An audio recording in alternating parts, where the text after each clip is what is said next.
terkait ikuti. Saya sih sebenarnya sama, saya kayak Ikhlas Ulama, kita satu organisasi, satu lagi ngebangun organisasi juga. Kebetulan memang saya dengan Ikhlas ini mengikuti kelas ini untuk belajar karena dari teman ada Kak Yura buka ini kan, katanya buka mentoring kayak gini-gitu. Terus jadi kayak kita kan juga, saya sama Ikhlas juga sedang merintis sebuah organisasi gitu kan, yang insya Allah berdampak lah kepada masyarakat sekitar. Mungkin ingin belajar terkait hal itu sih Kak. Tahap-tahapnya terutama dalam merintis sebuah organisasi. Oke, ini satu partneran ya sama Ikhlas Amal. Oke, thank you. Tolong ditahan perut dan mulutnya, jangan sampai ngunyah duluan sebelum maghrib ya. Thank you, Edgar. Ya, lanjut.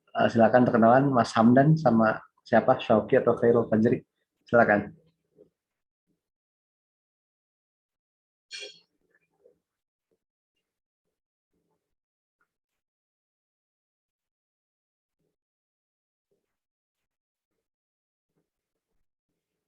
Suaranya belum ada, Mas Hamdan. Udah di-unmute tapi suaranya belum nongol. Kayaknya audionya itu.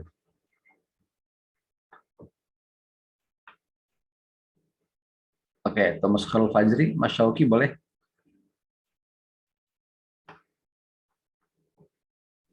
Mungkin boleh kenalan di chat aja nih Mas, siapa tahu audionya rusak. Kayaknya ini kalau di bagian tandanya tuh audionya nggak masuk gitu Mas. Ya, rusak, di bisa chat aja ya. Oke. Nah, kita mulai ya.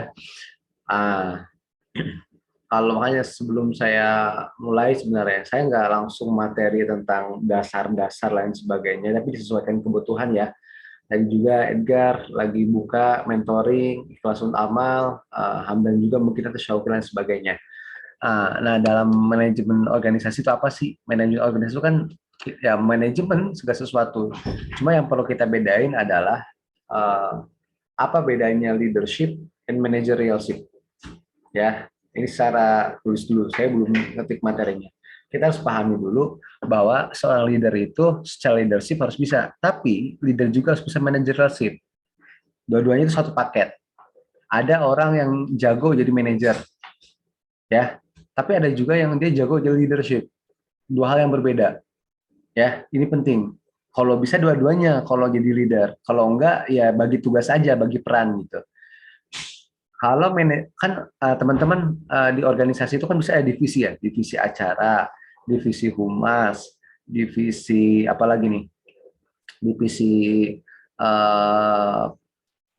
humas acara, humas apalagi dokumentasi, kreatif, ya kan? Ada divisi-divisi. Nah, kita harus pahami dulu yang menjalankan fungsi divisi itu namanya manajer.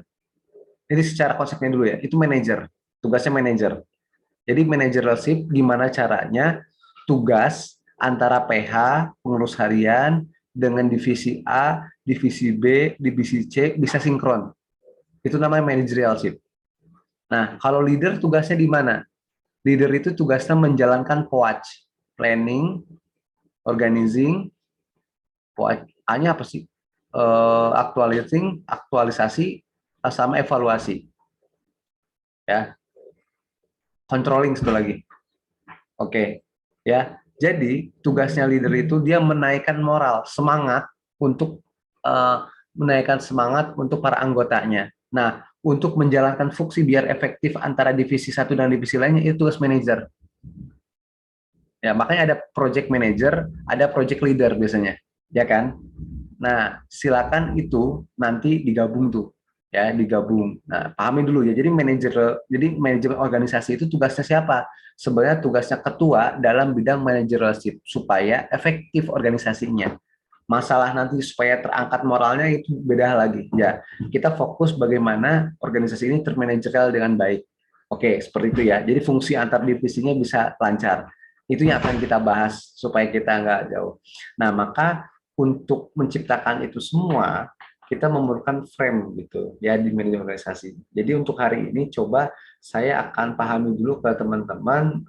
Aku yakin pernah dari teman-teman mendengar kata design thinking. Ya, ada yang pernah dengar design thinking? Nih, design thinking pernah ya? Mungkin ada yang pernah, ada yang belum. Nah, design thinking ini sebagai formula ya ketika kita ingin membuat suatu komunitas atau project. Biasa dipakai buat startup, biasa dipakai buat pengusaha. Nah, saya pakai itu juga walaupun buat organisasi, biar tujuannya jelas. Ya, tapi nanti kita akan lebih kita terapkan dunia ini ke relevansinya. Oke, saya coba share screen. Oke, teman-teman. Nah, ini dia materinya. Right. Design thinking. Oke, saya design thinking. Nah, kita analogikan dulu dalam kehidupan ya. Alam indah karena desain Tuhan ya. Kupu-kupu dengan sayap yang sangat tipis, tapi tidak membuatnya robek saat terbang melawan angin. Ya nggak? Kulit kupu-kupu kan tipis banget ya. Tapi pernah nggak kalian lihat sayap kupu-kupu sobek? Pernah nggak? Jarang ya. Padahal tipis banget loh. Tapi nggak pernah sobek ditekan angin gitu. Unik kan? Oke. Cacing dengan bentuk yang lembek, tapi ia mampu menembus tanah. Ya kan? Eh, ada lagi rayap yang begitu amat kecil, tapi mampu merusak kerasnya batu jendela. Unta mampu mengkonsumsi air 50-100 liter sekali minum. Unta mampu melahap 30-50 kg makanan dan sekali makan, dan tak makan berhari-hari. Ini adalah desain Tuhan, ya, berupa ciptaannya berupa makhluk hidup. Manusia ngedesain apa? Apakah manusia bisa ngedesain makhluk hidup? Nggak bisa. Tapi kita bisa mendesain sistem mati yang berbentuk benda mati supaya orang-orang di dalam itu hidup. Kita bisa mendesain organisasi. Organisasi itu kan barang mati, ya kan? Yang membuat hidup itu adalah orang-orang di dalamnya. Nah, yang harus kita pahami, kita nggak bisa mengubah orang, kita tidak bisa mengubah secara person by person orang-orang dalam organisasi. Tapi kita bisa membuat sistem agar organisasi itu menggerakkan orang-orang di dalamnya. Maka harus dipahami, untuk membuat organisasi memerlukan sebuah sistem manajemen yang sangat bagus. Oke, analoginya paham ya di sini teman-teman. Nah, oleh karena pentingnya satu bentuk sistem, maka adalah yang namanya design thinking.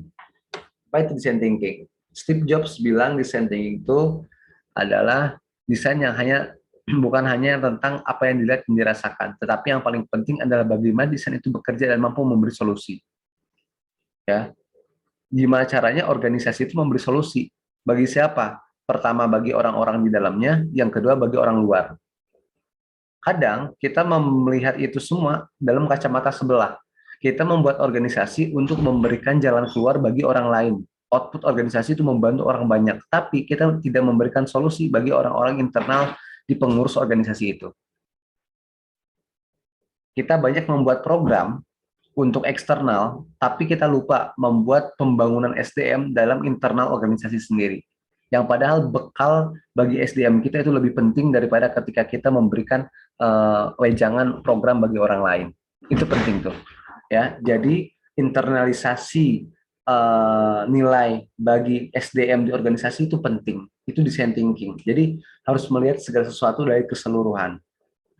Biasanya kan organisasi kita memahami bahwa orang di organisasi itu ya orang komitmen semua gitu, orang yang udah siap semua, padahal orang yang masuk organisasi itu kadang mereka yang nyari pengalaman, belum siap semua. Itu yang perlu dipahami ya, karena bikin satu program kita akan lancar, bikin 2 program lancar, tapi bikin 3 program belum tentu lancar, karena orang udah bosen, pengurusnya pengen hal yang baru, lain sebagainya ya. Itu sangat berpengaruh. Maka desain thinking harus bekerja dan mampu memberi solusi. Untuk siapa? Untuk orang yang di luar, untuk internal kita sendiri.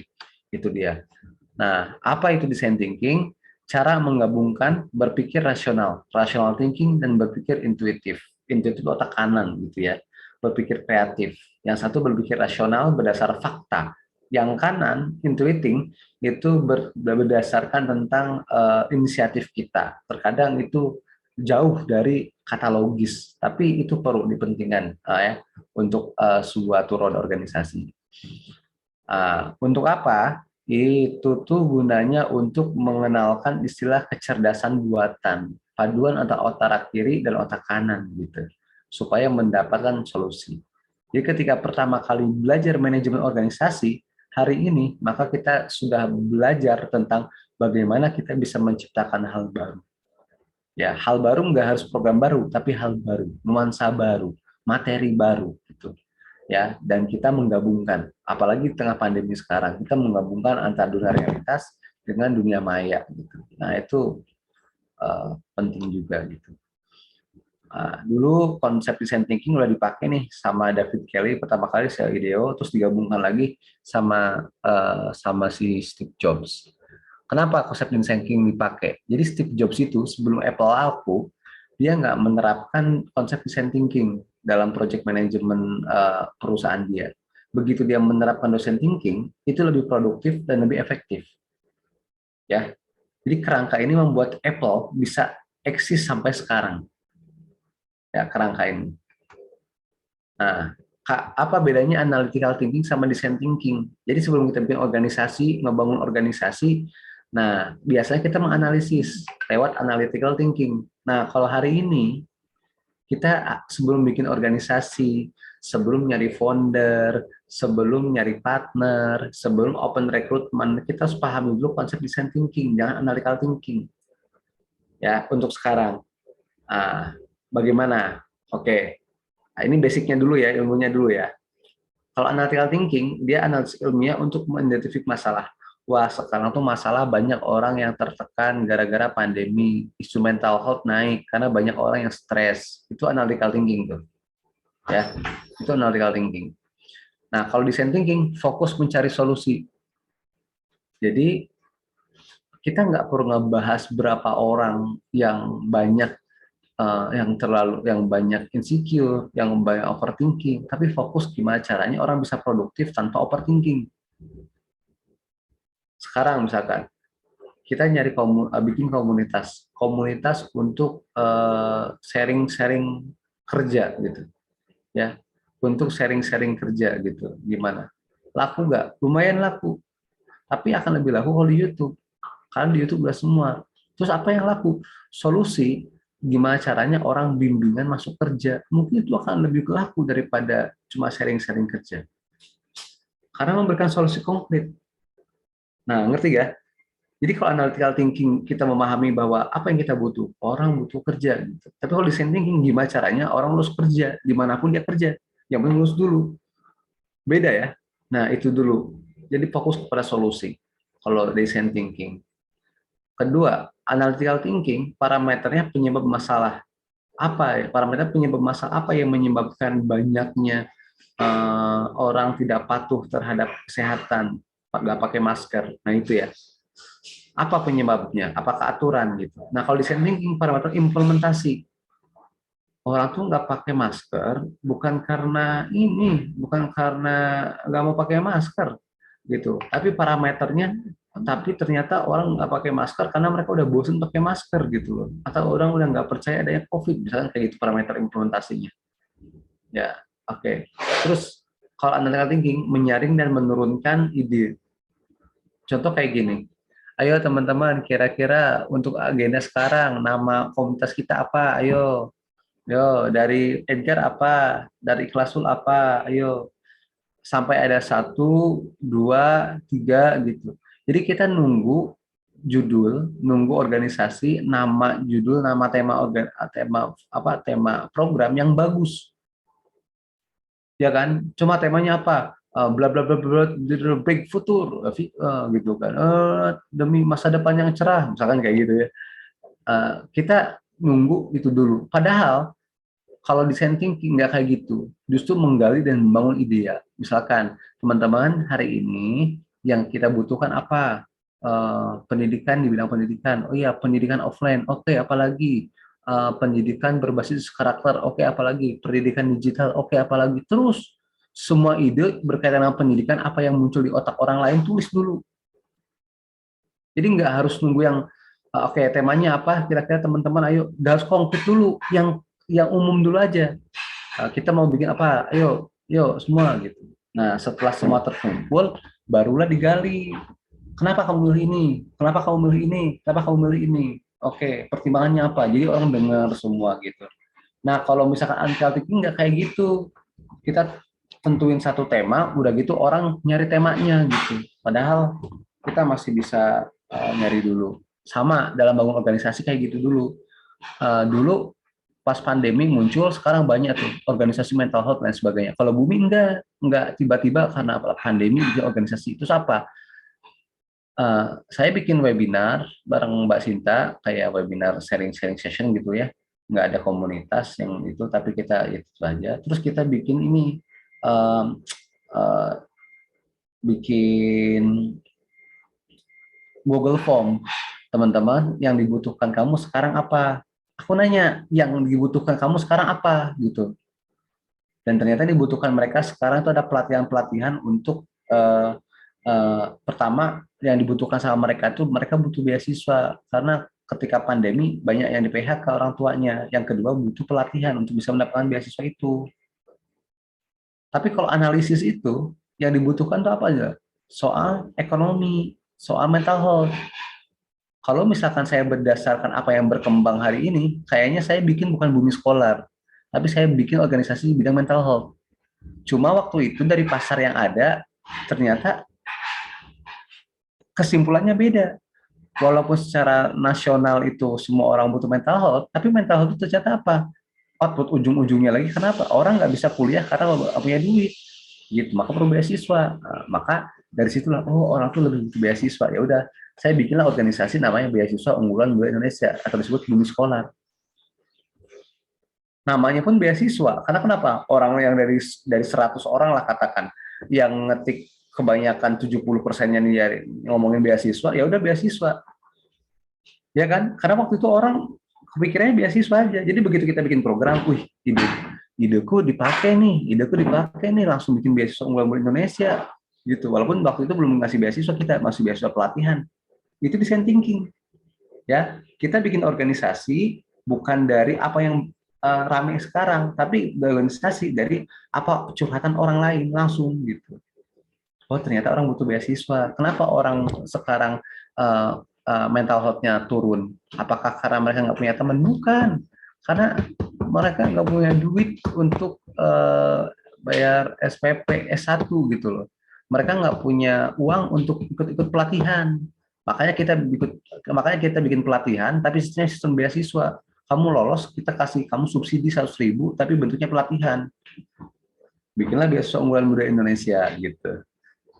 Tapi sebutannya Bumi Scholar, biar enak Bumi gitu, sekolah pelajar gitu. Nah itu udah hal lain gitu ya. Jadi kalau bikinnya kayak gitu. Jadi kenapa Bumi waktu itu ada namanya Bumi Scholar, pertimbangannya bukan analytical thinking, apa yang berkembang dan ramai sekarang, tapi apa yang dibutuhkan orang. Apa bedanya Mas? Cara bedanya gimana? Nah teman-teman, misalkan kalian jualan di Jakarta, di Jalan Sudirman. Jalan Sudirman tuh padat banget. Nah, orang lalu lalang. Nah, orang lalu lalang tuh namanya traffic. Namanya traffic. Ya, sehari mungkin itu trafficnya yang lewat itu mungkin 100.000 traffic. Nah, ada juga segmentasi. Nah, segmentasi itu orang yang datang ke kantormu, yang nengok ke kantormu, yang mampir ke tempatmu. Itu segmentasi. Nah, kalau mau bikin organisasi, jangan berdasarkan traffic. Ya, traffic banyak 100.000, tapi yang masuk ke tempatmu itu paling cuma 1.000 doang dalam sehari, nggak nyampe 100.000. Nah dari yang 1.000 itu hanya mereka fokusnya apa, pengennya apa. Nah begitu cara bangun organisasi. Jangan fokus pada traffic, apa yang berkembang hari ini, tapi fokus pada yang namanya segmentasi. Oh segmentasinya ternyata yang 1.000 orang masuk ke tempat saya, 700-nya fokus di bidang pendidikan. Yang 300-nya bidang lain-lain. Berarti saya harus bikin di bidang pendidikan dari 1.000 orang yang masuk di situ. Nggak usah, kalau misalkan lalu lalang, orangnya beda-beda keperluannya gitu. Kita akan umum. Nah itu design thinking. Jadi menggali dan menggali ide gitu. dari segmentasi yang ada, bukan dari traffic yang ada.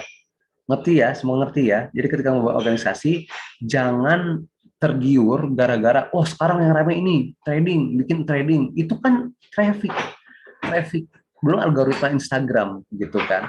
Itu traffic. Jangan fokus sama traffic, tapi fokus sama segmentasi. Barulah bikin. Nah, bikinlah organisasi. Nah, bikin organisasi, namanya itu harus ada 2 suku kata, kalau bisa. 2 suku kata. Padepokan, asa, gitu. Ya kan? Nah, kalau bumi sekolah. Kata buminya itu bahasa Indonesia, sekolarnya itu sekolar. Yang paling banyak kita dengar kata apa? Lihat aja di YouTube, bumi misalkan. Oh bumi itu banyak banget orang yang lihat. Disebutnya bumi. Oh bumi, oke. Berarti bumi banyak orang dengar kata bumi gitu. Yang kedua sekolar. Sekolar tuh jarang orang searching. Nah, jadi 2 suku kata itu, satu terdiri dari kata yang familiar, yang satu kata yang unik. Bumi sekolah, buminya familiar, pasaran namanya. Tapi sekolarnya itu unik, jadi bumi sekolar. Nah, sehingga orang tuh ketika atau namanya apa sih, bumi apa gitu, lupa, orang lupa sekolarnya, tapi orang ingat buminya gitu. Ngerti ya?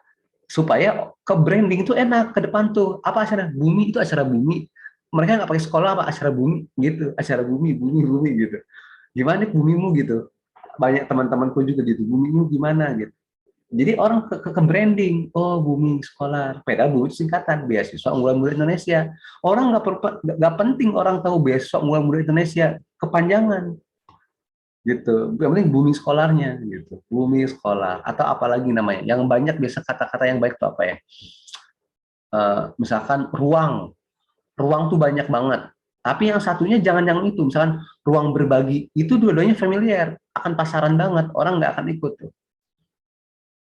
Misalkan yang satunya apa, yang jarang ya, feminis misalkan, ya feminis walaupun sering familiar tapi masih jarang orang gunakan ruang feminis, mending tuh bisa tuh bikin organisasi namanya ruang feminis gitu. Atau selain kata ruang, kira-kira apa nama yang umum tuh? Hmm, yang umum apa ya kira-kira? Hmm,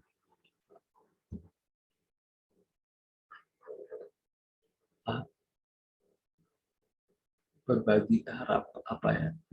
Ini punya teman saya, Desa Main. Desa itu umum banget, punya Mas Hardika teman saya.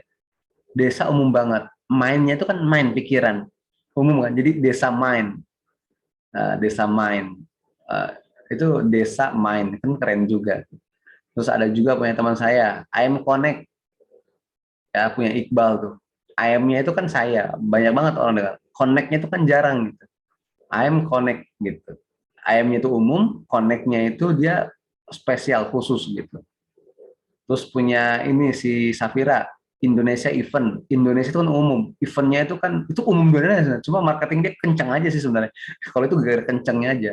Uh, I'm Connect gitu. Terus rumah milenial punya Mas Taufan. Rumah itu kan umum, milenialnya jarang. Waktu itu milenial jarang. Waktu tahun 2000 berapaan, 17 masih jarang. Jadi pakai rumah milenial. Gitu cara bangun organisasi untuk awal, ya. Jadi harus berdasarkan design thinking, apa kata segmentasi kita, bukan apa kata traffic.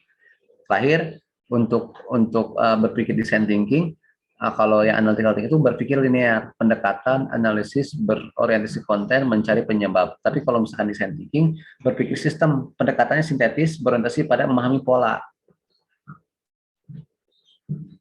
Kalau pendekatannya analisis itu kan apa yang lagi rame sekarang. Kalau pola itu apa yang sekarang rame, mungkin tahun depan nggak rame, tapi tahun depannya ini bakal rame. Jadi ketika rame, rame banget, ketika nggak rame, ya nggak berhenti banget gitu. Itu penting tuh untuk mencari program-program ke depan yang seperti itu. Oke. Dan metode design thinking-nya tadi itu simple, simple, simple. Apalagi kalau kita mau bikin organisasi di awal-awal.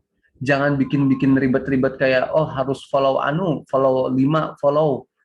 oke lah nggak apa-apa. Tapi kalau awal-awal jangan, siapa aja dulu yang mau ikut, gak usah ada syarat-syarat. Kalau mau ikut sok gitu. Nah, kalau mau ikut silakan, gak usah ada syarat-syarat dulu. Sekalipun ada syarat, ya, sekalipun ada syarat, syaratnya kamu tulis secara tulis. Kamu harus mengikuti pure murni selama 5 kali pertemuan, nggak boleh nggak ikut. Kalau nggak boleh, kalau nggak ikut selama 5 kali pertemuan nggak dapat sertifikat. Itu aja syaratnya. Kenapa? Udah organisasi baru, kebanyakan syarat, repot nanti. Ya, nanti orang nggak ikut. Ya, bikinlah program 1, 2, 3, 4 dulu. Nah, baru ada syaratnya. Biasanya kayak gitu. Jangan langsung bikin program besar, program yang kecil-kecil dulu.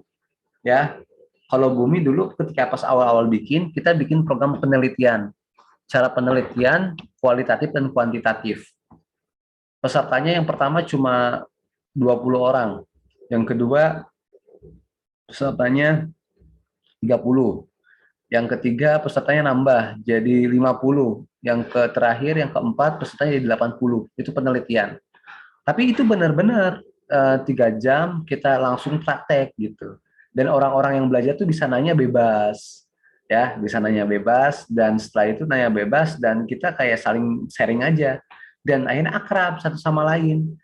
Dari yang itu ya, program Bestari 1, 2, 3, 4, yang program 1, 2 itu udah 2 tahun, yang keluar dari grup, yang program Bestari, yang keluar dari grup cuma 2 orang. Kalau yang program Bestari 2, yang keluar grup cuma 4 orang. Padahal udah 2 tahun.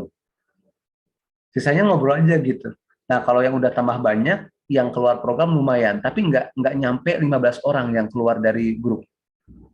Dan kalau nge-share, mereka mau nge-share juga. Nah, jadi kalau fokus awal-awal, nggak apa-apa sedikit, tapi kita rangkul banget, supaya orang-orang yang ada di situ tuh merasa dapat banget dapat banget materinya, dan dia terbantu banget, dan kita terbuka sharing-sharing di grup itu. Jadi selama walaupun programnya sekali, tapi sharing-sharingnya bisa 1 bulan, tanya-tanya gitu loh. Dan si pematerinya jawab juga selama 1 bulan itu, supaya mendapatkan keluarga dulu. Maka ketika program yang besar kita muncul, nah orang-orang yang di program 4 tadi mau nge-share juga. Gitu cara awal-awal ngebangun. Karena kita nggak punya pengurus nih. Dulu pengurus kita pas awal-awal cuma 4 orang. Ya, cuma ya punya 4 orang doang gitu. Tapi akhirnya mereka mau jadi tangan panjang kita gitu loh. Ya gitu ya. Nah, itu cara branding by value, nilai gitu. Ada juga orang by marketing, by follower. Yo, dia oprek ambasador. Ada tuh organisasi, dia oprek ambasador. Ambasadornya sampai ratusan. Sampai ratusan ambasadornya. Kalau Bumi ambasador cuma ada 4, cuma ada 3. Ini ambasador ada ratusan. Tapi itu untuk satu acara. Jadi ketika acara selesai, ambasador itu nggak kerangkul lagi. Boleh nggak? Boleh. Tapi bagi saya nggak suka. Kasihan banget itu ambasadornya udah seneng, tapi gunanya dia cuma buat nyebarin acara. Itu bukan ambasador namanya. Itu untuk nyebarin aja. Itu apa sih namanya? Itu marketing aja sebenarnya. Nah, kalau saya nggak kayak gitu. Kenapa saya nggak kayak gitu? Jangan pernah mengotori semangat orang lain dengan kapasitas dengan keuntungan kita gitu loh. Itu kan orang di ambasador, kan orang tahu ambasador senang, wah aku jadi ambasador. Setelah mereka nge-share 3 poster, ya udah nggak dirangkul lagi. Terus gue ngapain ya kemana jadi ambasador? Kukira ambasadornya bener-bener. Nah, jangan sampai gitu teman-teman. Kalau mau ambasador, benar-benar dididik selama 3 bulan, misalkan kayak gitu. Ya, banyak sih sekarang yang metodenya seperti itu. Cuma saran dari saya yang fokus di bidang project management, jangan kayak gitu. Karena saya banyak mendengarkan cerita, aduh aku nyesel banget kemarin jadi ambasador, kukira keren dan sebagainya. Malah aku tuh dihina sama teman-teman, wih keren ya ambasador ABCD, tapi prestasimu apa? Digituin. Dan rata-rata ambasador itu karena apa? Karena dia cantik kalau dia ganteng gitu loh. Ya gara-gara itu kayak punya follower banyak gitu. Sebenarnya nggak masalah kalau mau nge-share ya suruh nge-share aja. Lebih baik daripada kayak gitu kamu bikin program aja. Dari program itu kamu deketin mereka, nah sampai mereka deket banget dan akhirnya mereka mau nge-share program kamu. Ya, itu. Jadi simple aja ya. Jadi brandingnya by value, by nilai, bukan by by eksistensi atau follower gitu. Nah, itu. Nah, contoh ya dari produk design thinking. Dulu ada komputer, sekarang ada laptop. Dulu orang ngajar kayak gini, sekarang ada ruang guru. Dulu ada TV yang gede, sekarang ada tabung. Dulu ada telepon biasa, sekarang ada telepon WA gitu ya. Itu kan dipersimpel sama ya. Sebelum ketika kita bikin program, kalau bisa programnya pendaftarannya nggak usah susah-susah. Kalau misalkan itu ya nama, apa, lain sebagainya gitu ya. Jadi disimpel-simpel aja semuanya, simpel-simpel, cara materinya simpel, disimpel-simpel aja dulu untuk awal-awal. Ya, kalau udah 3 bulan sistem udah kebangun nggak apa-apa, kalau branding udah kebangun. Itu dia. Nah, terus apalagi yang harus kita lakukan? Tapi sebelum kita lanjut, ada pertanyaan dulu nggak? Silakan kalau mau bertanya. Dari diskusi kita hari ini. Ya, tadi semoga di awal-awal udah bisa coba ini ya, ngebangun gimana cara menentukan organisasi, nama organisasi, dan juga cara brandingnya. Itu langkah awal.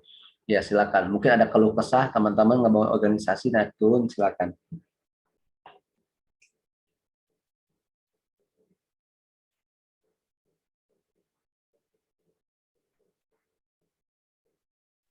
Oke nih teman-teman yang mau bertanya dipersilahkan. Oke, mungkin ada pertanyaan dari Kak Ikhlasul Amal, atau Kak Hamdan, Kak Vinda. Atau mungkin mau di chat nggak apa-apa, mau di chat atau mau on mic langsung dipersilahkan banget teman-teman, sesuai dengan keadaan teman-teman aja. Ya. Atau mau curhat nih, boleh banget ya Mas Ibra. Ya, boleh. Kesulitannya apa pas awal-awal ngebangun, boleh. Oke, Mas Ikhlasul Amal, silahkan Mas. Kayaknya mau curhat nih. Atau bertanya silahkan. Tadi kan kita ngebahas masalah tentang branding nih ya Mas ya, tentang pengenalan dan membangun salah satu organisasi, komunitas dan semacamnya. Ya, betul. Baik, saya ingin bertanya Kak, maksudnya ingin mengetahui ya tentang masalah branding ini. Ketika kita sudah membuat atau membangun dengan tips-tips yang tadi kakak sudah jelaskan bagaimana nge-brandingnya itu. Nah, tetapi bagaimana Kak dengan prinsip kakak yang tadi tidak memberikan wah ambasador apa nih yang orang punya eksistensi banyak, tetapi kita tuh benar-benar ingin mempunyai eksistensi yang jangkauannya lebih luas Kak, tanpa melakukan hal seperti yang tadi kakak kurang sukai gitu ya, tetapi dengan prinsip kakak dan jangkauannya tuh bisa berkembangnya ataupun menjangkau seluruh lapisan di Indonesia, terutama dengan media massa dan sebagainya. Itu kita melakukan ekstensi ataupun promosi marketing yang kita bangun ini. Bagaimana itu Kak dalam skala brandingnya? Ya, kalau skala brandingnya dia udah running beberapa kali program, nggak masalah. Misalkan kamu udah running 3 bulan nih, udah ngebangun ini, boleh-boleh aja. Ya, cuma ingat, bedain antara branding, branding dan marketing. Branding itu kan kita ngebangun community branding. Branding itu apa? Branding itu kan itu adalah efek dari program-program yang kita laksanakan. Oke. Nah, kalau misalkan kita ada ambasador lain sebagainya, itu kan bukan branding, itu bagian dari branding. Tapi lebih tepatnya kalau misalkan ada ambasador, itu kan marketing sebenarnya. Ambasador ruang guru. Sisi lain ngebangun branding, tapi yang paling banyak marketing. Karena pasarnya si siapa? Prilly Ratu Konsilnya banyak gitu ya, pasarnya anak muda, Iqbal pasarnya banyak, ya udah dijadiinlah dia ambasador. Supaya apa? Follower dia yang anak-anak SMA banyak nih, akhirnya mau ikut. Itu kan buat marketing, biar narik follower si mereka untuk daftar di ruang guru misalkan gitu. Tapi kalau branding itu adalah proses semuanya gitu. Proses dari marketing itu sendiri, proses dari cara bikin program-programnya itu dan lain sebagainya. Ya, jadi branding lebih luas daripada itu. Nah, Bumi besar misalkan seperti lumayan lah, follower ada 57.000 gitu. Tapi kita di awal-awal nggak ada sama sekali ambasador. Sama sekali enggak. Tapi kita perkuat kurikulum. Karena kenapa? Kita kalau pengen cepet banyak, gampang banget. Saya pakai marketing uang 500.000 cocok sebenarnya, bisa tuh ya. Pakai uang 500.000 cocok gitu. Masalahnya setelah 1 tahun saya akan tetap eksis sustainable atau enggak, pengurus saya masih ada atau enggak. Organisasi yang baik itu adalah organisasi yang foundernya tidak lebih terkenal daripada organisasinya. Itu organisasi yang baik. Kecuali partai. Pasti partai itunya ke Soekarno gitu, ke ke siapa, afiliasinya kan ke situ gitu ya. Biasanya kayak gitu. Ke orang. Ada komunitas Sandiaga Uno gitu. Oke. Coba, begitu nanti Sandiaga Uno enggak lagi di komunitas itu, turun tuh pamornya. Yang kayak gitu dulu ada ini, Fatur dari UGM, Rais Cita. Rais Cita tuh tahu, Fatur punya Rais Cita punya Fatur. Begitu Fatur koas, diganti ketuanya sama orang lain, gitu. Organisasinya nggak running begitu nggak running begitu baik gitu. Dan volunteernya hilang-hilangan gitu atau pengurusnya. Oke. Kenapa? Karena Rais Cita afiliasinya adalah Fatur. Nah, sekarang Bumi. Bumi afiliasinya siapa? Apakah semua orang tahu bahwa afiliasi Bumi adalah saya? Nggak ada tahu. Followernya dikit gitu, nggak ada yang tahu. Founder Bumi siapa? Nggak tahu gitu. Tapi ketika amannya apa? Ketika saya sekarang nih, ini Bumi lagi ada acara nih, ada 6 program sore ini nih. Saya ngisi di sini. Running nggak? Running. Saya nggak usah sambutan, yang sambutan mereka aja. Enaknya di situ setelah 1 tahun. Tanpa ada saya, si mentor-mentor tetap aja merasa dihormati gara-gara ya branding yang kita bangun bukan by branding ambassador, bukan by branding founder, tapi by branding value yang kita tanamkan. Kalau jangka panjangnya kayak gini, ya ini semoga dipahami. Mungkin bagi awal-awal, gimana sih cara bangun, dan sebagainya. Nah, makanya kita harus pandai-pandai. Ya, gimana sih cara selain ada ambasador untuk itu? Caranya gini, kita punya banyak cara. Misalkan yang penelitian itu siapa sih yang kemarin kelas penelitian? Oh, yang kelas penelitian itu yang kita undang ada si A. Si A tuh kebetulan pematerinya adalah influencer. Ya udah, berarti brandingnya lewat si pematerinya aja, gitu. Tapi si pemateri itu dia benar-benar guide acara ini gitu, nggak sekedar ngisi pulang, tapi oh ini acara ini rekomendasi banget loh, misalkan kayak gitu. Nah, bangunnya bertahap. Saya ngisi di sini bukan berdasarkan gimana cepat dapat follower, tapi ngisi di sini bagaimana kita mempertahankan organisasi biar dia itu sustainable, ya, biar sustainable gitu, sustain. Gitu ya. Jadi brandingnya by value. Value itu dari mana dapatnya? Dari program-program. Ya, terus gimana cara terpasarkan? Nah, saya akan tanya dulu supaya tadi kan dibilang supaya ranah kita tuh dilihat atau supaya organisasi kita tuh dilihat oleh banyak orang atau kontribusinya lebih luas kan gitu ya, kontribusinya lebih luas. Sekarang saya tanya balik gitu kan, apa sih indikator kontribusi lebih luas?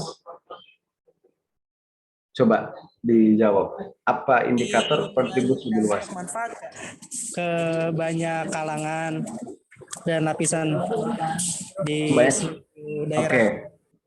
Banyak kalangan dan lapisan. Sekarang aku tanya, kita itu gula itu kan disenangi sama semut ya. Gula disenangi sama semut ya. Semua orang tahu. Kalau kita naruh gula di meja makan yang kecil dengan gula yang kita taruh di lapangan bola, kira-kira semutnya banyak yang di lapangan bola atau di meja makan?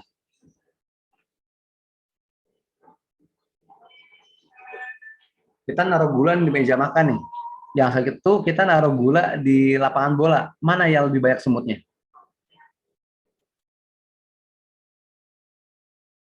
Meja. Yang di meja kan.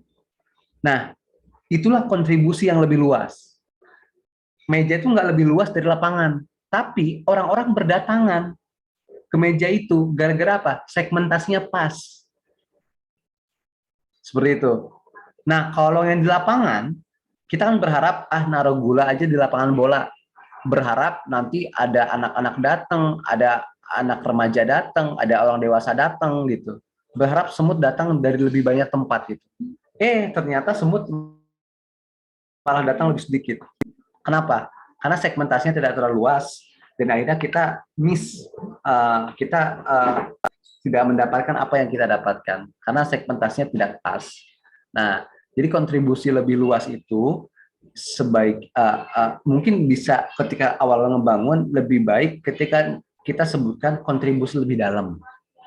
Ketika awal membangun itu kontribusi lebih dalam. Kalau di era pandemi sekarang ya, bukan lebih luas. Karena sekarang orang pertama udah agak cukup bosen nge-zoom ya. Jadi segmentasi dulu nggak sebanyak sekarang, nggak sama dulu. Dulu sekali program saya 3 hari pendaftar bisa 400. 3 hari di bumi. Sekarang paling cuma 150.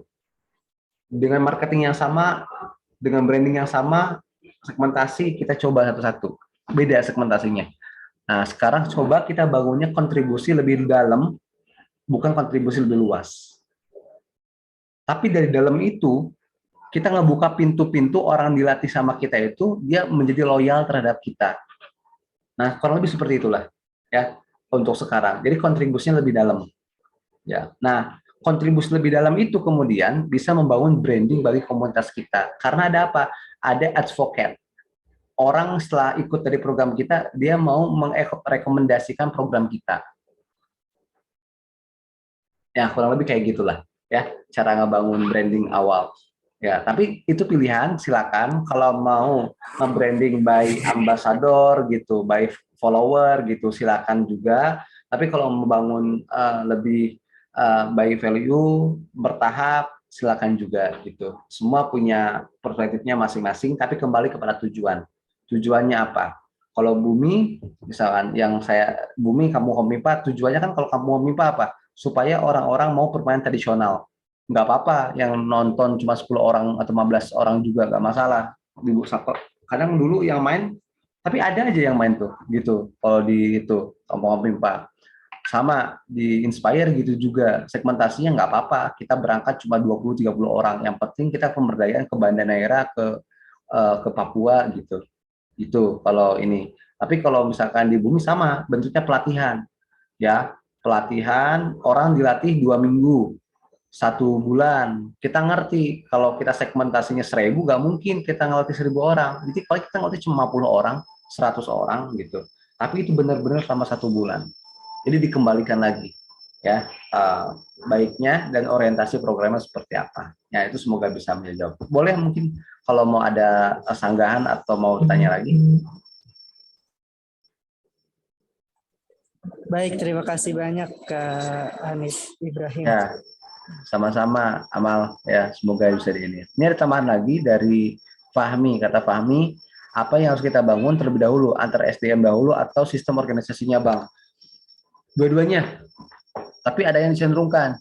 Kalau kamu bangun sistem organisasi itu di awal-awal cenderung ke kultural, tapi sistemnya tetap ada.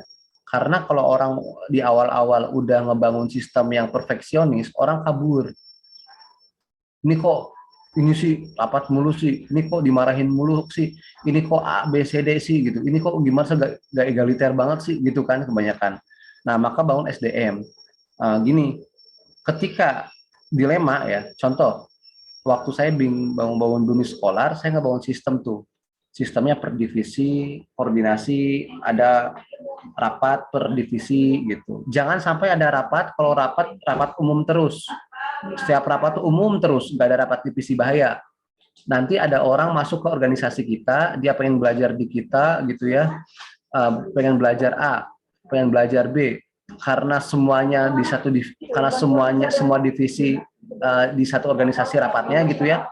Jadi ilmunya dia dengar semua. Oh, konten yang baik kayak gini ya. Oh, marketing yang baik kayak gini ya. Oh, ini yang branding yang baik kayak gini ya. Oh, program yang baik kayak gini ya. terus dia nyomot dari masing-masing divisi. Tahu-tahu dia hilang terus bikin program baru ataupun bikin project baru. Karena kenapa? Karena semua divisi di situ koordinasinya. Akhirnya dia nyerap semuanya. Nah, itu bangun sistem juga. Makanya ada sistem kalau rapat divisi. Besok ya Pak, besok. Koordinasinya itu lewat ketua divisi aja. Gitu. Kalau ada apa-apa, kalau ada divisi gitu, nggak langsung ketua. Tapi ketua bukan berarti harus nunggu ketua divisi. Nggak apa-apa langsung ketua terjun ke bawah gitu. Cuman jadi bending aja, inti dari sistem organisasi apa coba? Nggak egois, udah gitu aja. Kalau misalkan marketing dia nggak bisa, kita aja yang turun. Tapi kalau mereka bisa, biarkan mereka bereksplorasi gitu. Kalau awal-awal kayak gitu, jangan marketing ya udah ke semua marketing aja. Tugas kamu kok. Kalau aku nggak, ya marketing nggak bisa nih. Aku turun gitu. Terus Pak Ibra, mohon maaf kok malah Kak Ibra terus. Gak apa-apa daripada aku nganggur, bilang ayo kita bareng-bareng aja. Gitu biasanya. Kalau awal-awal harus kayak gitu. Karena mereka nggak ngerti kadang. Maka ketua itu dia harus paham banyak hal, tapi nggak harus bisa banyak hal. Bedain antara paham banyak hal dengan bisa banyak hal. Saya paham soal desain, soal desain visual saya paham, tapi kalau nggak desain saya nggak bisa. Saya paham marketing di Instagram Ads, marketing ini saya paham, tapi saya nggak bisa tuh pakai SEO dan sebagainya, tapi paham. Jadi ketika teman saya pakai SEO, saya paham, coba kayak gini. Tapi teman saya yang laksanain. Jadi ketua, kita sebagai founder ataupun sebagai pengurus harian harus paham banyak hal. Nggak apa-apa nggak bisa banyak hal, yang penting paham banyak hal. Itu yang penting. Ya, maka SDM sistem running barengan. Gitu. SDM itu gimana caranya? SDM itu ya udah kamu ada internalisasi, ada upgrading, ya kan? Setelah upgrading, terus ada mentoring gitu. Nah, misalkan ada orang yang udah 3 bulan dia itu kerja, nggak bisa lagi aktif di organisasi kamu. Jangan dijauhin. Dia mah nggak pernah aktif lagi sebulan ini gara-gara kerja. Saya bilang ke temanku ada Amoy, Amalia Putri namanya, ada Reski. Ki, kamu pertama kerja ya? Iya. Waktu itu kita ada latihan kerja bagi pengurus-pengurus kita, saya, ketua-ketua divisinya, kita latih bareng-bareng. Saya latih bareng-bareng. Alhamdulillah, semua ketua divisinya lulus kerja. Seneng banget kan? Wih, semua ketua divisinya lulus kerja. Tapi sedih, karena ketua divisinya hilang semua. Mereka lulus kerja, pelatihan SDM. Dan kita senang, tapi kan mereka harus bekerja. Akhirnya kita bingung juga, aduh ketua divisinya nggak ada. Akhirnya yang naik wakil ketua divisi. Nah, maka kalau saya dibangun sistem dan SDM, ketua divisi itu orang yang jago. Tapi kalau wakilnya orang yang loyal. Jadi ketika ketua divisinya dia nggak ada wakilnya yang loyal. Kita kan butuh orang yang loyal. Kalau mau nanya, dia gimana, program gimana. Orang yang hebat itu kadang dia tuh nggak punya integritas yang bagus. Karena kerjaannya banyak. Programnya banyak, kegiatannya banyak. Tapi kalau ketika dia fokus di program kita, apapun bisa cepat, ya kan? Bikin ini selesai, bikin ini selesai. Tapi bagian rapat dia nggak pernah datang, karena nggak penting bagi dia, karena ada urusan yang lebih penting. Nah, maka tempatkanlah orang dengan pas. Kalau saya, ketua itu adalah orang yang dia capable, wakilnya orang yang loyal. Jadi ketika ketua yang nggak ada, nggak masalah. Yang penting ada wakilnya, karena wakilnya pasti tahu apa isi kepala dari ketuanya. Gitu. Begitu waktu itu ketua-ketua divisinya hilang, dalam arti kerja hilang tuh ya, saya bilang, daripada kamu setengah-setengah di bumi, mending kamu kerja aja full 3 bulan pelatihan, setelah 3 bulan kamu balik lagi ke bumi, didik para volunteer ada pengurus baru. Jadi satu kota divisi saya lepas, silakan kamu kerja, sesekali ke bumi, gak usah fokuskan bumi, gak apa-apa, tapi ketika kita butuh di weekend, tolong bantu. Dan ketika nanti kamu udah belajar banyak, tolong latih pengurus baru dan juga volunteer baru. Jadi apa? Jadi besok-besok ya, ketika pengurus bumi datang yang baru, yang ngelatih kita nggak usah pemateri dari luar, cukup pengurus lama. Akhirnya mereka nggak merasa ada tanggungan, aduh aku nggak enak sama bumi, nggak pernah aktif lagi. Enggak, karena saya lepas. Silahkan kamu fokus di sana. Bumi udah 10% aja, tapi ketika butuh kamu datang, kamu latih. Gitu ya.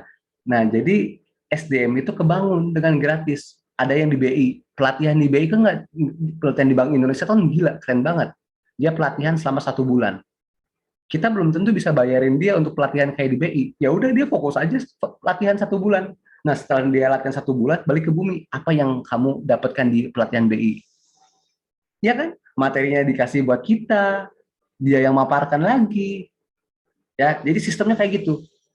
Ya, apalagi kita online semua. Ketika ada orang memang tidak bisa, daripada ditahan-tahan, lepas aja, tapi nanti ditarik lagi ketika waktunya dia sudah nggak sibuk. Fokus berdayakan yang loyal. Nah, ketika posisinya kayak gini, berarti kan yang jago-jago, sistemnya tuh kan yang pro-pro, yang ketua-ketuanya kan nggak ada. Kita sadar diri, jangan bikin program gede, bikin program yang kecil. Karena kalau bikin yang program yang gede, pasti nggak akan berjalan seperti program sebelumnya. Karena yang pro-pronya itu nggak ada. Bikin program yang kecil-kecil, tapi si mereka bisa belajar. Dan yang penting organisasi bisa jalan. Kadang dalam organisasi, tahun ini, bulan ini pengen program keren, bulan depannya harus lebih keren, bulan depannya harus lebih keren. Terus naik gitu. Kebalik, jangan gitu. Bikin program yang lebih keren kalau SDM ada. Kalau SDM nggak ada, jangan bikin program yang nasional. Bikinlah program lokal, tapi bisa jalan. Intinya kan jalan program itu, bukan keren. Jalan. Yang jalan yang keren. Kalau bikin program keren, nggak jalan, nggak keren. Ya kan? Tapi kalau bikin program yang jalan, itu keren. Nah, outputnya ke situ. Nah, jadi SDM sama sistem itu harus berjalan beriringan. Ya, bangun sistem, bangun juga SDM. Ya pintar-pintar ketua aja cara ngebangun SDM-nya sama cara bangun sistemnya. Dan ingat, cara bangun sistem awal pendirian di tahun pertama kedua jangan perfeksionis. Ya, kalau beda-beda, ada orang yang sistem tahun pertamanya bangun SDM, ada orang kayak gitu. Nah, ada orang yang tahun pertamanya bangun branding. Ya, ada orang yang sistem tahun pertamanya bangun portofolio. Ada orang di sistem pertamanya bangun funding. Kamu milih yang mana? Ini aku kasih tahu. Kalau Bumi bangun portofolio dan branding. Kita banyak program, hampir per 2 bulan sekali kita program, ya kan? Yang besar sama yang kecil-kecil. Program besarnya ada 3, yang sisanya program kecil-kecil. Itu Bumi. Enggak semua besar. Uang nggak ada. Kita sama sekali nggak ada uang waktu itu. Modal kita cuma 200.000. Sisanya apa? Donasi-donasi aja yang mau donasi kita. Kayak gitu. Ya, itu program branding. Maksudnya apa? Nah, tahun sekarang kita baru punya sponsor. Kayak acara ini ulang tahun Bumi kita sponsor semua. Sponsor semua. Kita ngeluarin uang ya 1 juta lah. Kita ngeluarin 1 juta lah. Sisanya berapa juta itu udah sponsor semua. Ya, ada yang kayak gitu. Ada yang kedua itu bangun by SDM. Kalau by SDM programnya nggak usah banyak. Setahun 3-4 aja. Tapi orang benar-benar ke develop di program-program itu. Jadi internalnya itu ke develop gitu. Ya, cuma dengan sistem yang kayak gini untuk lebih dikenal sama banyak orang lama. Paling untuk bisa lebih dikenal banyak orang ya tahun keduanya, bukan tahun pertama. Kalau sistemnya fokus ke branding, tahun pertama dia akan lebih banyak dikenal gitu. Nah, kalau ngebangun organisasi by finansial beda lagi. Kamu nggak usah ngebangun branding duluan atau SDM. Kamu fokus aja ngebangun organisasi by project. Lewat funding-funding dan grant-grant. Itu kan ada. Projectmu bagus, dapat sponsor, misalkan dari Indika 50 juta. Baru kamu bikin program. Nah, kamu mau yang mana? Ya, by financial di awal tahun pertama. By SDM atau by sistem branding gitu kan. By branding gitu and marketing. Semua ada kelebihannya, semua ada kekurangannya. Kalau by branding, volunteer kecapean, ya kayak di Bumi, volunteer kecapean, SDM juga kecapean, apalagi kalau SDM-nya nggak kuat gitu, maka perlu juga founder-founder atau co-founder yang kuat juga di situ untuk selalu bimbing mereka. Nah itu solusinya. Kalau mau branding, branding lagi branding, kalau mau branding, SDM-nya harus kuat, branding, maka foundernya harus kuat, pembinanya harus kuat. Kalau bangun SDM, ya kan, berarti apa?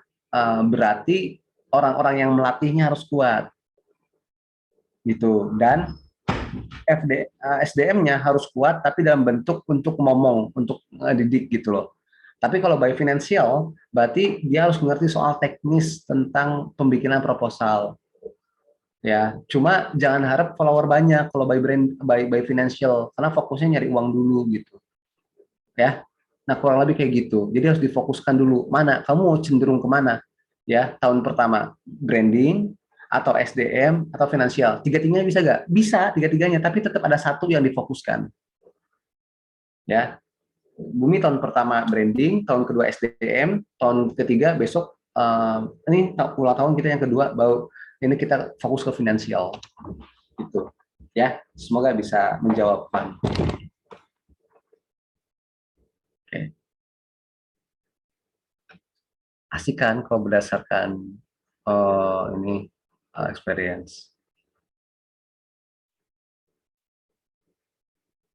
Oke, gitu ya.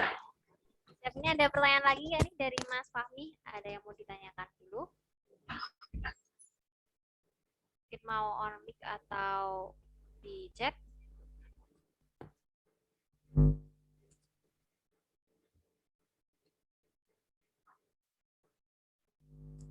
Kayaknya sambil Ya. sambil nyari bukaan puasa, Mas. Enggak. Ya. Tapi untuk tahap awal aman lah ya teman-teman, cara ngebangun awal. Nah, terakhir mungkin cara ngebangun awal dulu ya. Terus dua lagi. Cara milih partner atau partner harian atau founder. Yang kedua cara finansial. Ya. Kalau cara ngebangun itu susah-susah gampang nyari founder tuh. Ingat, nyari founder itu cari yang orientasinya sama. Dia punya ketertarikan, itu yang pertama. Dia punya orientasi ketertarikan sama gitu. Yang kedua, orang kalau bisa dia punya support finansial yang lumayan. Yang ketiga, kalau bisa dia punya relasi yang lumayan. Nah itu, waktu itu saya butuh branding. Maka saya gaet untuk pengurus pertama ada nama Irna Dila dari Yogyakarta sama Delira. Itu teman dekat dua-duanya. Yang satu jago komunikasi, broadcaster kayak gitu ya, buat kayak bikin-bikin kayak gitu. Yang satu itu selebgram, influencer. Sehingga ketika memasarkan agenda pertama-tama itu banyak gitu loh. Karena dia memasarkan juga. Kita butuh model, dia aja modelnya gitu. Ngerti ya? Nah, itu cara bangun. Tapi itu bukan founder. Kalau founder sama Mbak Sinta. Sinta Amal Nazar Hafid, dia dari BINUS. Dia dosen. Kebetulan dia suka dunia sosial. Ya udah, aku aja. Relasi dia di bidang akademik, relasi dia di narasumber apa sih, teman-teman dia di luar negeri yang dapat beasiswa banyak. Nah, aku kan butuh pemateri banyak ya nanti ya. Dan kita nggak punya uang. Ya udah, ajak Mbak Sinta aja, biar Mbak Sinta ngajak teman-temannya untuk ngisi materi di acara kita. Itu. Terus itu yang pertama, founder saya. Dan dia kebetulan dia udah kerja juga, jadi aman, nggak usah mikirin, aduh, misalnya organisasi itu kan racunnya apa? Aduh, organisasi ini nggak ada uangnya, mending kita kerja aja gitu, ini tinggalin, kan gitu racunnya biasanya. Nah, maka carilah orang yang dia nggak punya masalah soal finansial. Salah satu foundernya. Repot juga sebenarnya kalau misalkan, wah ini kerja, ntar aku lagi kerja, agak apa sih kerja. Cuma kalau misalkan dia support finansialnya, dia udah kerja dan kerjanya bukan, posisinya bukan lagi nyari kerja, is okay. Saya agak menghindari teman-teman yang mau jadi founder, tapi posisinya lagi nyari kerja gitu. Kecuali kalau dia memang punya latar belakang organisasinya bagus, komitmen, militan, saya tarik. Tapi kalau misalnya dia nggak ada latar belakang itu, saya nggak berani jadi dia founder. Karena dia akan semangat di bulan-bulan pertama, kedua, ketiga, keempat. Tapi dari tahun selanjutnya hilang. Saya ngalamin itu berkali-kali. Ya, jadi kayak gitu. Cari orang yang seperti itu. Nggak apa-apa dia nggak punya itu, tapi punya militansi yang bagus gitu, latar belakang. Itu yang pertama. Jadi dia punya relasi, kecukupan uang atau nggak cukup uang nggak masalah, tapi dia punya militansi yang bagus. Tuh. Yang kedua yang punya relasi. Gitu. Terus yang ketiga, gimana? Kita perlu pembina. Nah, pembina itu sama. Pembina itu yang pertama, jangan asal pembina. Pembina itu untuk apa? Untuk supaya organisasi kita lompat. pembina saya itu waktu itu karena butuh relasi yang kuat, ada Mbak Yani. Mbak Yani itu kebetulan dia pernah jadi Miss Global, perwakilan dari Australia. Dia orang Indonesia tapi perwakilan dari Australia. Dia juara Miss Global, juara 3 internasional. Kan relasinya banyak gitu ya. Dan kebetulan dia dosen UGM. Kebetulan dia dosen UGM. Jadi kalau misalkan kita butuh pelatihan riset, ya udah temennya Bayani aja yang dari dosen UGM. Kan kita nggak bayar. Itu enaknya. Ya, enaknya kayak gitu. Kalau Padepokan Asa itu kan ada Pak Asa sendiri yang punya ini apa yang punya itu. Jadi relasinya banyak juga kalau ada apa-apa kayak gitu. Pembina tuh penting banget. Kadang politis juga. Founder saya dari BINUS gitu kan. Sayanya bidang komunitas sosial, Mbak Sintanya akademik, Mbak Yaninya di bidang kepemudaan. Jadi kalau mau nyari pemateri ke lingkar 3 ini aja. Gitu. Nanti teman-teman ya ngurus lain sebagainya. Gitu. Ketika kita ngundang Kemenpora yang berhadapan ngobrol-ngobrol sama Kemenpora ya Bayani yang dosennya pembinanya gitu. Ketika berhadapan akademik Mbak Sinta, ketika berhadapan dengan kepemudaan saya. Jadi bagi peran di situ. Itu cara nonton founder harus punya perannya masing-masing. Kalau sama agak repot juga menurutku gitu. Ya, jadi silakan bikin founder berdasarkan kebutuhan. Tapi saran saya itu, kalau bisa ketika diriin ada orang yang punya kemampuan, kapasitas ya, dia yang penggeraknya lah. Yang kedua, orang yang mungkin cukup punya support finansial, kalau nggak dari dia, dari relasi dia. Yang ketiga, yang punya relasi untuk kira-kira besok kita pemateri mau siapa aja. Nah, punya relasi ke situ. Itu cara ngebangun organisasi awal-awal. Ya, kalau udah terbikin nggak apa-apa, cari aja cari aja pembina gitu. Nah, terus untuk finansial, gimana cara membangun finansial? Ya udah, pertama dari donasi. Itu yang pertama. Yang kedua, dari donasi lagi. Oh, saya donasi. Yang ketiga, donasi lagi gitu kan. Tapi donasi itu apa? Donasi itu ketika di awal, kalau mau ikut agenda ini donasi. Kamu ikut program ini gratis, tapi kamu dapat sertifikat donasi lagi gitu. Bisa kayak gitu. Yang ketiga, ini acara donasi lagi gitu. Itu yang pertama, by donasi. Yang kedua, yaitu dari sponsor. Kalau sponsor berarti kan kita harus nyiapin proposalnya. Yang ketiga ya dari patungan. Patungan kalau mau. Tapi dari patungan itu kita olah jadi bisnis. Bisnis untuk komunitas kita. Misalkan ini pelatihan yang kepilih cuma 50 orang.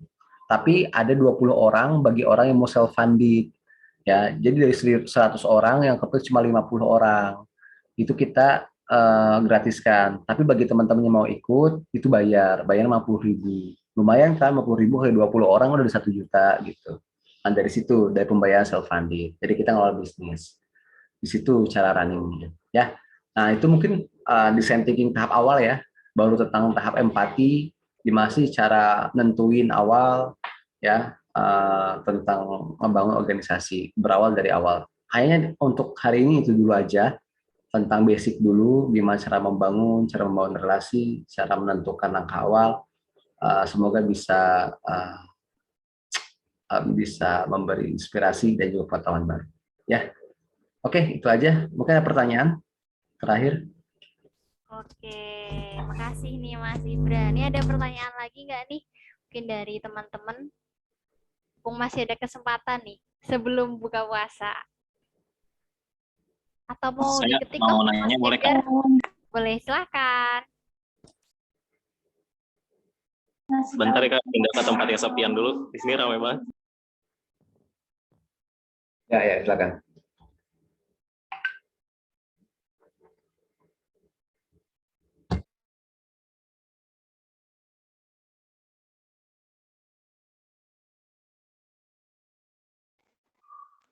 Oke, saya ini sih bertanya perihal terkait tadi dalam pengawalan pembuatan organisasi.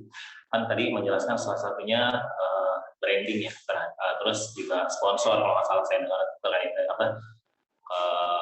dalam membuat program ada yang tipe-tipenya kalau ada sponsor baru buat program ya, Pak. Nah ya, kan berarti itu terkait salah satunya terkait hak legalitas dalam sebuah organisasi. Nah, pada saat membangun itu, apakah sebuah legalitas ini menjadi hal yang harus diutamakan atau memang branding dulu, membangun dulu, menguatkan yang di internal dulu, baru masuk ke tahap legalitas? Karena kan setahu saya memang legalitas ini merupakan salah satu cara mendatangkan sponsor juga kan, mendatangkan finansial dalam sebuah organisasi lah gitu. Nah itu gimana tuh Kak? Ya. Legalitas penting ya. Cuma kalau di awal-awal menurutku nggak usah. Mending nanti aja. Bumi itu setahun pertama itu belum ada legalitas. Kita udah ngumpulin donasi dan ngelola uang sekitar 124 juta. Itu nggak ada legalitas itu. Dan mereka percaya aja. Inti dari sponsor apa percaya? Kecuali legalitas itu dibutuhkan kalau CSR uang sponsornya dari CSR perusahaan. Misalkan Bukit Asam, BUMN, BUMD, pemerintah. Kalau swasta, perusahaan swasta nggak perlu ada harus punya legalitas si komunitas yang kita bangun itu. Ya, yang kedua supaya apa ada legalitas supaya aman karena si uangnya itu larinya itu bukan ke rekening pribadi tapi ke rekening yayasan. Kalau legalitas itu kayak gitu. Jadi legalitas itu kalau misalkan bangkrut, yang bangkrut itu ya yayasannya. Kalau misalkan rugi, yang ganti rugi ya yayasannya. Tapi kalau misalkan nggak legalitas, nanti bisa dibawa kabur sama si individunya. Nah, untuk itu aja sih legalitas itu. Tapi kan sebenarnya dalam dunia komunitas banyak banget ya organisasi di kita itu atau banget usaha itu belum ada badan hukumnya itu. Tapi orang percaya aja gitu. Ya kayak gitu. Jadi lebih baik bangun sistem aja. Legalitas itu kan lumayan ya. Kalau di Jogja, kalau jauh beda deh. Jakarta, Bandung itu beda-beda sama Jogja. Kalau Jakarta kan yayasan 5 juta untuk bikin legalitas. Kalau di yayasan LSM juga kurang lebih 3 sampai 5 juta lah. Ada juga yang 7 juta gitu. Kalau di sana 5 sampai 7 juta gitu di Jakarta. Ada juga yang 8 juta tergantung notaris ya. Nah, kayak gitu. Jadi itu nanti ngikutin aja. Tapi kalau misalkan kita mau ngajuin project besar, barulah bikin legalitas gitu. Atau project yang afiliasinya dengan BUMN, baru legalitas. Tapi kalau misalkan udah punya uang, bikin aja secepatnya. Gitu ya, kalau legalitas. Oke, baik. Terima kasih Kak. Ya, sama-sama. Siap, ini ada yang mau bertanya lagi sebelum ditutup? Mengingatkan ya teman-teman, jangan lupa besok ikutan lagi di hari Selasa di kelas yang sama juga. Kita bakal ngebedah lagi nih tentang cara manajemen organisasi bareng lagi sama Mas Ibra. Jadi teman-teman yang hari ini udah datang nih, jangan lupa besok datang lagi biar ilmunya nggak setengah-setengah. Bahkan nggak setengah sih, baru 1/4 belum ada ya Mas tadi ya kayaknya. Ya jadi besok teman-teman ikutan lagi aja buat tadi kayak misalkan Mas Edgar, terus kemudian Mas Amal tadi yang lagi mendirikan komunitas nih gitu. Jangan lupa besok ikutan lagi. Buat teman-teman juga besok jangan lupa ikutan lagi. Berhubung sepertinya sudah tidak ada yang bertanya nih. Mungkin kita tutup dulu karena mau buka puasa. Sebelumnya mau mengucapkan terima kasih sama Mas Ibra di sore hari ini udah membagikan ilmunya kepada teman-teman semua, membagikan pengetahuan nih Mas buat kita. Semoga di bulan Ramadan ini jadi amal buat Mas Ibra. Ya. Amin. Oke, thank you juga. Ya, oke. Sebelum kita tutup, mau minta tolong teman-teman untuk on cam terlebih dahulu, mau diambil fotonya.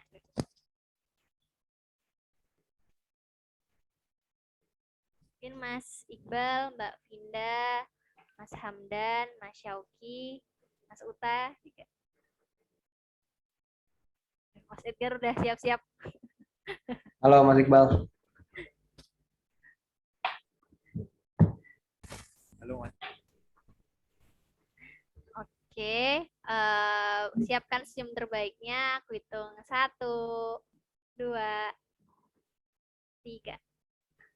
Oke, sudah. Oke, saya mengucapkan terima kasih banyak kepada teman-teman semua yang udah gabung nih di kelas kita pada sore hari ini. Meskipun enggak banyak nih yang ikut, tapi jangan sampai mematahkan semangat teman-teman karena yang penting kualitasnya dulu sih ini. Kita cuman bersedikit tapi tadi kerasa banget sih Mas bagaimana kita bisa mendapatkan ilmu dan juga materi dari Mas Ibra. Jujur tadi banyak hal-hal baru yang aku dapat kayak gitu. Bahwasanya apalagi kayak misalkan ketua tuh yang penting tuh harus banyak lebih paham daripada banyak bisanya kayak gitu. Oke, kita tutup perjumpaan kita pada sore hari ini. Saya sebagai moderator, bila ada kesalahan dan kekurangan saya mohon maaf yang sebesar-besarnya. Sekali lagi terima kasih kepada Mas Ibra dan juga terima kasih kepada teman-teman. Jumpa lagi di kelas Padepokan Asa berikutnya.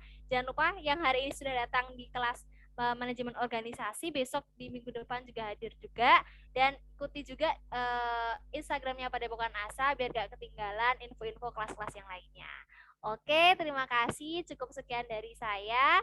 Wabillahi taufiq wa hidayah. Wassalamualaikum warahmatullahi wabarakatuh. Selamat menyiapkan buka puasa semuanya. Terima kasih semua. Juga Mas.